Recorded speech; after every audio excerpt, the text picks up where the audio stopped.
Aujourd'hui, je vais vous donner 5 astuces pour glamouriser ou rendre un peu plus funky le classique gâteau au chocolat, pour rendre un peu plus rigolo. La première astuce, et peut-être la plus étonnante, c'est d'ajouter dans votre recette classique de gâteau au chocolat, on en a tous une qu'on aime beaucoup, ajouter une tranche de bacon fumé, oui oui, d'abord caramélisé dans la poêle, puis à la poêle avec un peu de sirop d'érable, ensuite on mixe la tranche de bacon, on met ça dans la pâte à gâteau au chocolat, qui doit être bien corsée, et ça fait un résultat super. On ne sent pas vraiment que c'est du bacon, on sent juste le petit goût salé. Et comme le chocolat et la fleur de sel font très bon ménage, chocolat et bacon marchent très bien aussi.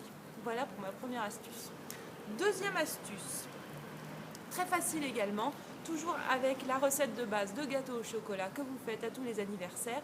Vous ajoutez avant d'enfourner soit des mini marshmallows, soit des gros marshmallows coupés en petits morceaux. On pose sur la pâte, on appuie un petit peu pour que ça s'intègre à l'intérieur, ça va fondre à la cuisson et gonfler un petit peu aussi, c'est très joli, ça ne gâche rien. Mais la fondaison du marshmallow dans le gâteau au chocolat va donner des petits morceaux de nuages de guimauve à l'intérieur. Ça change de d'habitude et ça marche toujours très bien. Encore une autre astuce, les fruits frais. Alors on n'y pense peut-être pas forcément assez souvent, mais pour donner un goût un peu différent à son gâteau au chocolat du dimanche, on peut ajouter, quand c'est la saison des framboises, c'est délicieux, des framboises fraîches, ou en hiver, on peut mettre par exemple un petit peu d'ananas ou de la coco fraîche, c'est excellent. Voilà une autre astuce avec le gâteau au chocolat.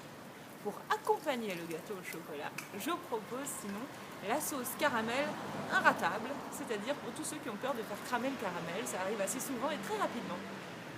Donc plutôt que de faire fondre du sucre à sec dans une casserole, je vous conseille d'utiliser du lait concentré sucré. C'est déjà bien sucré, il n'y a rien à faire, on met dans la casserole et on fait réduire sur le feu tout doucement. On peut ajouter un petit coup de crème pour fluidifier le tout, mais ça va se densifier, devenir très caramélisé, presque entre la confiture de lait et la sauce au caramel. Voilà, à servir avec un gâteau au chocolat tiède, c'est parfait.